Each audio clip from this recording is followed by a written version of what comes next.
evening, everybody. How y'all doing? Here I am, out here in the dark again. I really wanted to do this during the day. I do. I want to do them in the daytime all the time, but, it never happens lately. So, it's cold out here. That's why I want to do it in the daytime. It's warmer.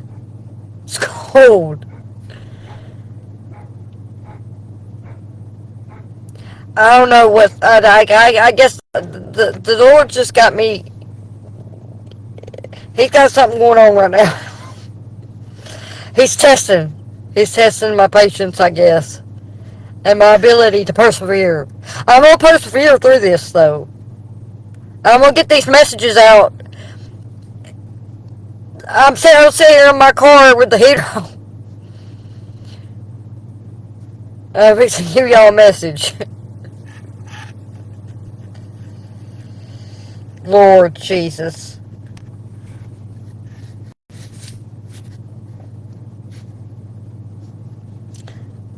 I don't know. It's dark in my house too, and also my dogs.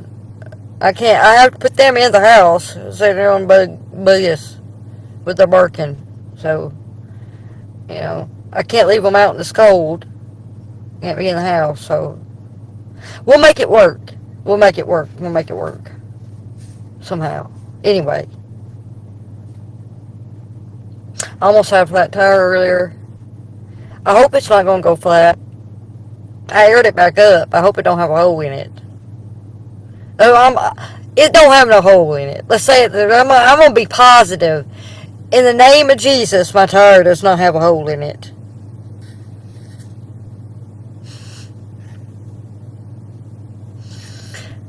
Anyway. What else was I going to tell y'all? I don't know. We had pretty good church service this morning. And then,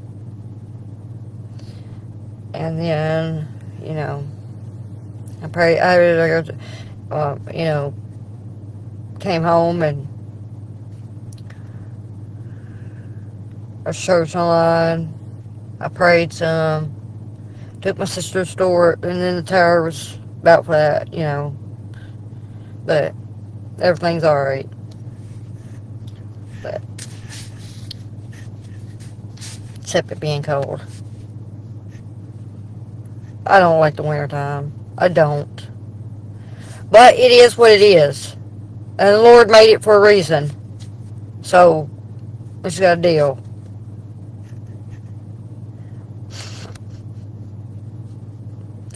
Anyway.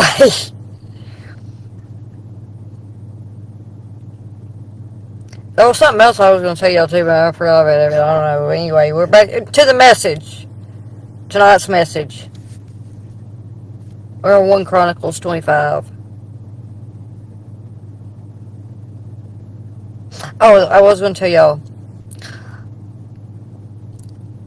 I don't know how it happened that it lined up this week that I'm leading Bible study at Rhema Wednesday at 6, and I'm preaching a sermon Sunday. It's coming up Sunday at 10:30. When I realized that, I told Apostle said, "You got you a doubleheader." I said, "I guess so. I don't know how it just lined up that way." So I got a lot of studying this week to do because I got 2 big messages plus my messages that I get out the little messages every night. So I've got a lot of work to do for the Lord this week. But it's gonna get done. Anyway, just let y'all know that. As I said, it's a test. I'm gonna ace. I'm gonna ace it. I like acing those tests. Because, when you ace the test, you get a victory. You get the victory. When I ace the test, it's a victory. And you get a blessing. So, it's the prize at the end.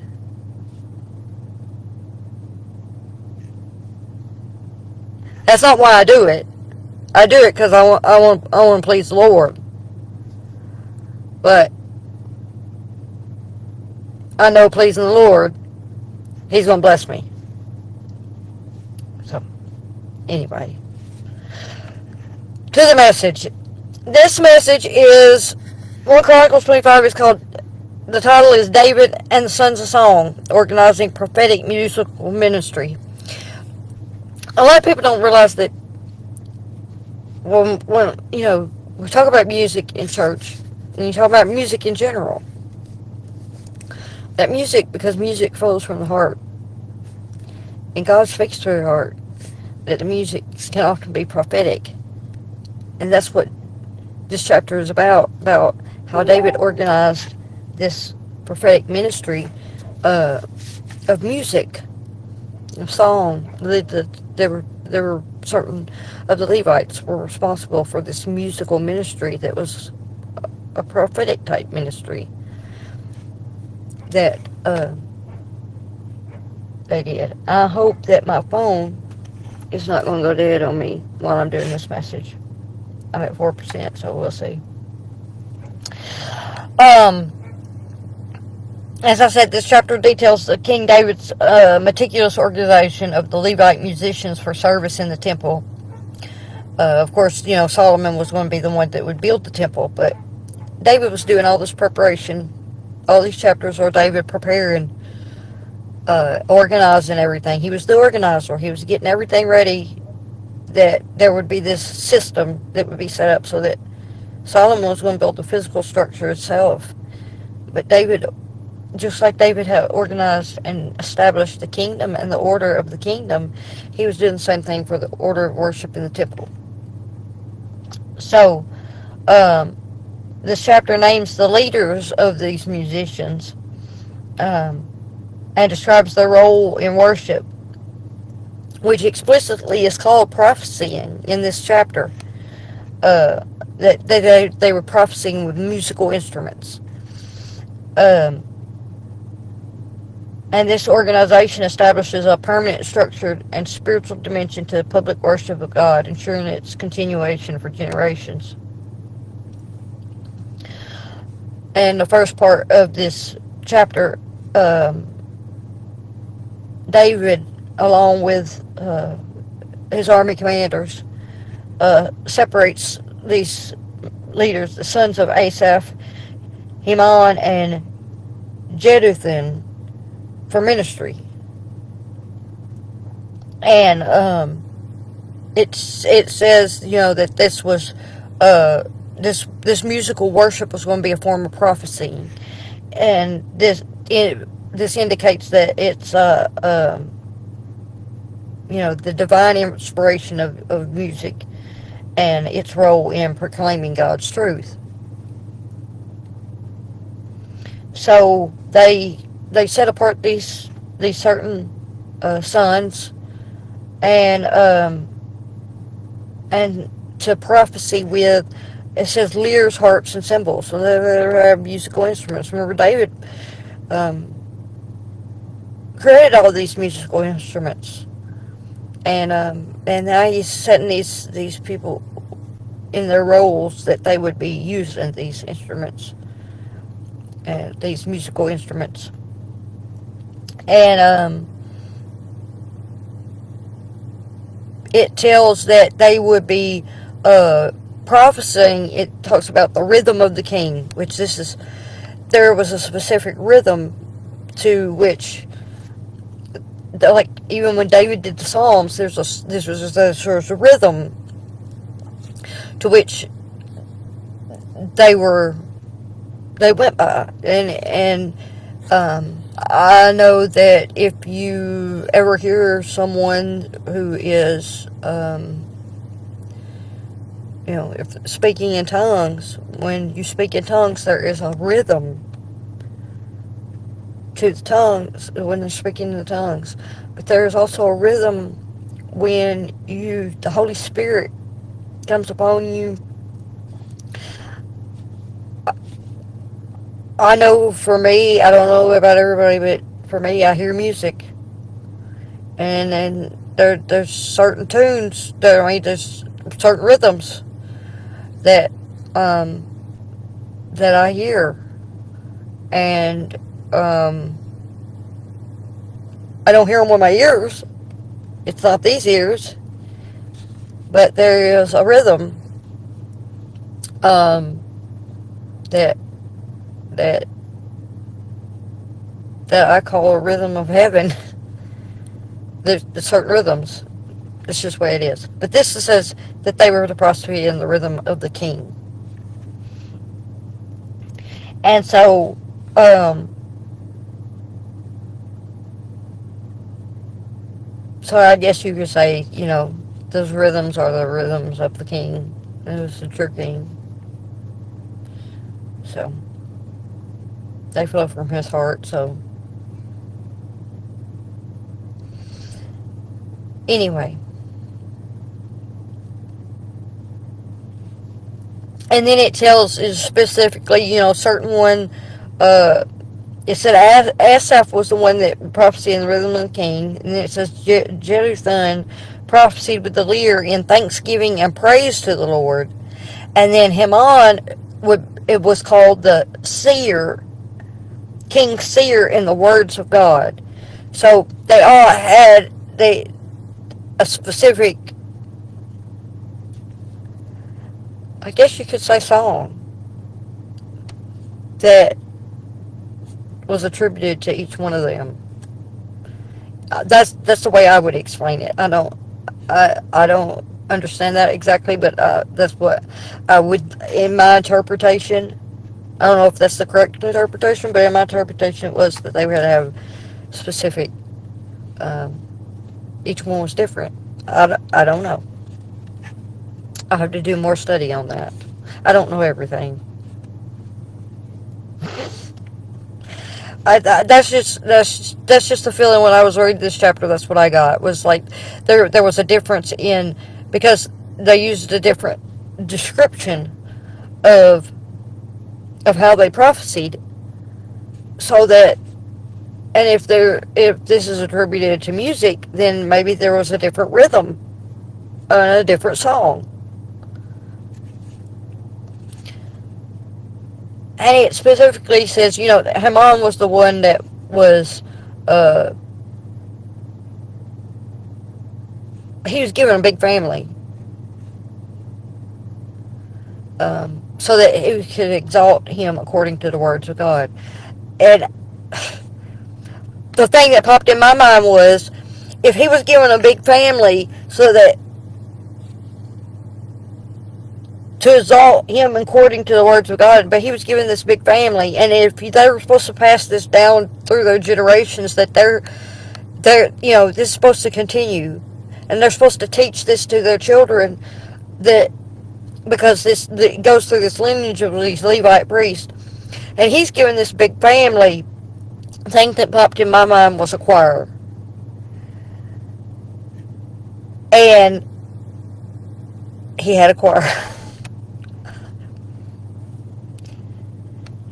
He was establishing a choir, I guess.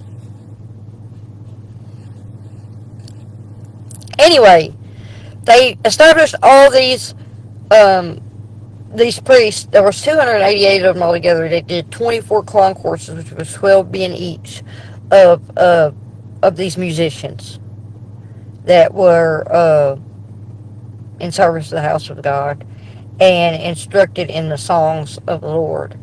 So there were a lot of musicians, but like I said, in my estimation, just like you have today, you have musicians in different areas and different types of genres of music and things like that. That they were given these areas that were like specific um, to them, to their talents, I guess. Then it goes on to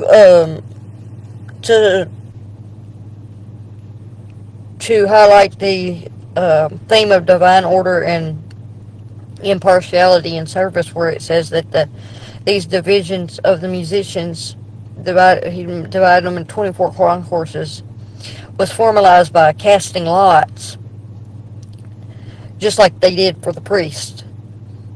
Um, as I said, he wanted to show that this was done directly by God.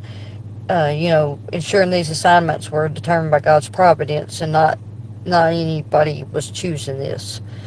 And that was without any partiality to, nothing was based on age or skill or rank or anything like that.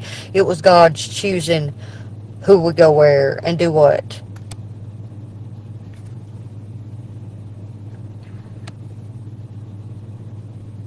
Um, and it goes on to talk about the masters and the pupils. So, like I said, there must have been there was teachers, and then there were students. Um, so, to me, that would say that if it's they were cast lots in partiality too. So, if it wasn't skill, then in my mind, that is that you had the teachers and or the masters, and then you had pupils, which were going to be the students. So the masters would have been, I would say that they were more of a disciplinary like thing, that they were the masters, that they were, okay, we honor these as our teachers, even though they might not know exactly much more than what they knew at the time, because they didn't have this. I mean, the skill. I mean, if they were unskilled, I don't know how they would be a teacher, but I don't think it was so much. I think it was because God was going to be the teacher ultimately to them all, because of this his prophetic musical worship. So God would give them what they need when they needed it. And so if they were assigned to be a master, then God would automatically gift them with the giftings that they needed to be able to teach, I guess is what I'm saying.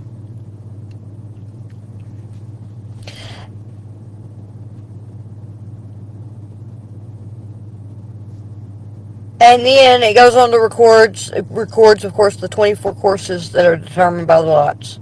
Beginning, with the sons of Asaph, then Jeduthun, and then Heman.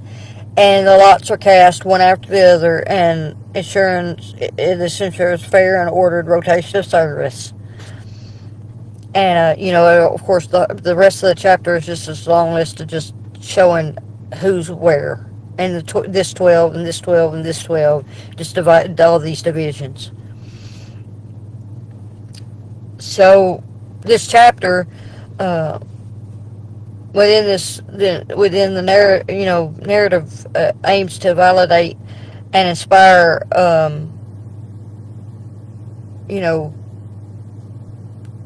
this post-exile community, which returned to Jerusalem. Again, this is the whole book of Chronicles is what it was.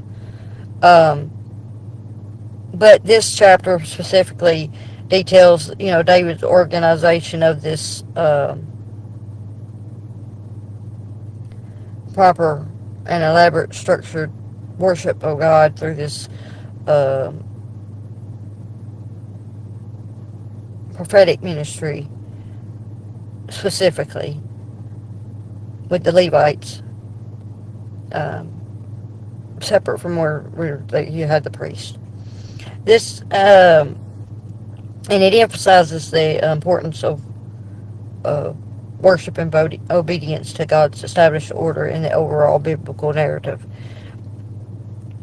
The concept of musical worship being called prophesying points forward to the gospel by showing that true ministry and proclamation of God's truth are not limited to a select few with verbal gifts, but extend to those serving in a spirit-filled capacity. Just as the Old Testament musicians proclaimed the character of God through song, the New Testament church proclaims the finished work of Jesus Christ, the ultimate king and prophet, through spiritual songs and worship. That's why we have music. when we worship in the church.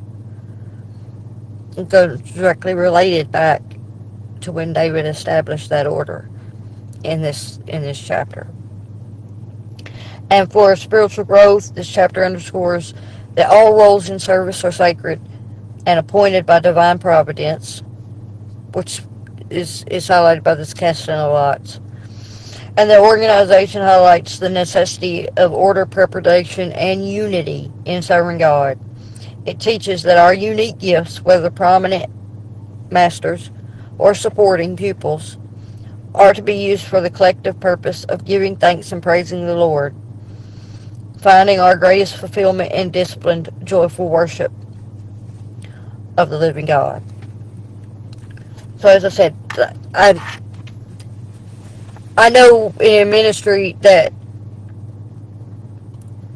I mean, some people can, some people start out and they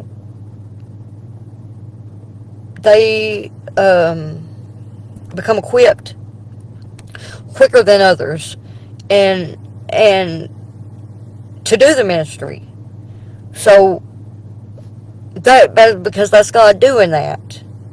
God decides, it's His timing, decides when someone is well equipped for the ministry to do specific tasks or not. That's the same way with this ministry of, or let's talk about these musicians where they have these masters and the pupils. You know, you don't become a master on your own effort, is what I'm saying. It's God's work.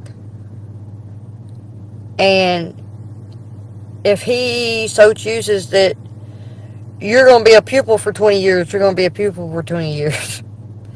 If He chooses that in 5 years you're going to be a master, you're going to be a master in 5 years.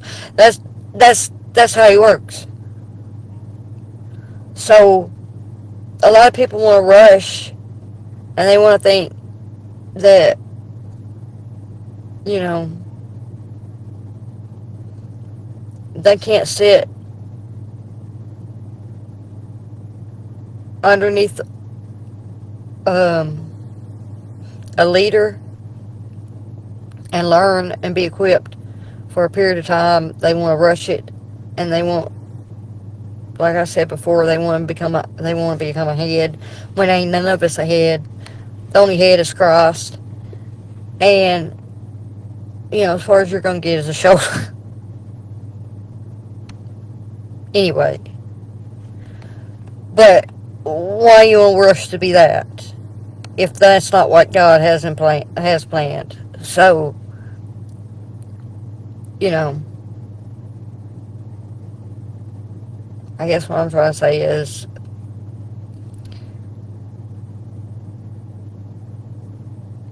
there's pressing.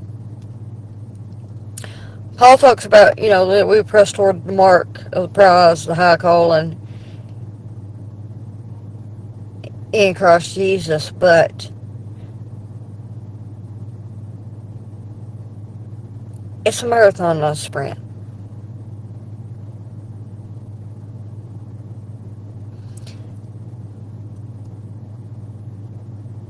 There's no sense in not pacing yourself. Might as well pace yourself a little bit. You know, slow down here and there. The thing about it is, he said it was a race and we were prized, but the thing is, we're all running that race ourselves. We're not running it against somebody. We're not in competition with each other.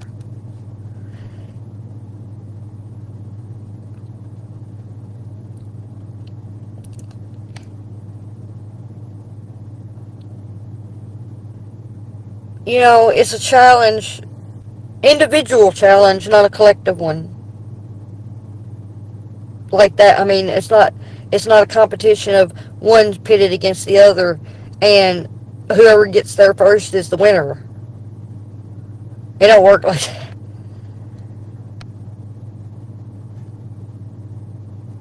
We all win. when we win for Him. When we run for Him, we all win.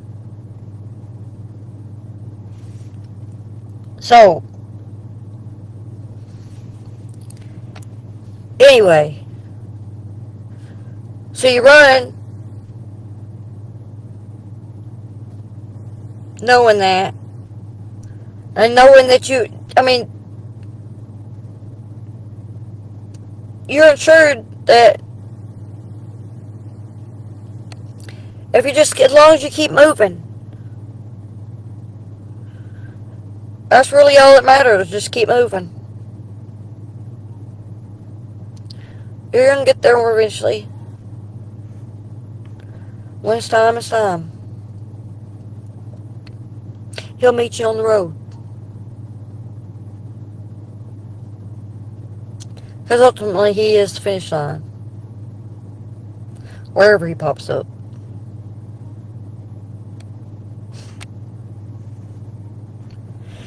Anyway,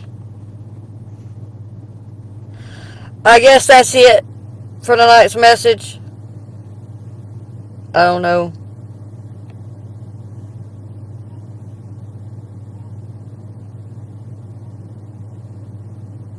If there's anything else. I'm tired. I had a long day today. So, I'm probably going to go to bed early tonight. I love y'all. Pray for each other. I'll see y'all back here tomorrow.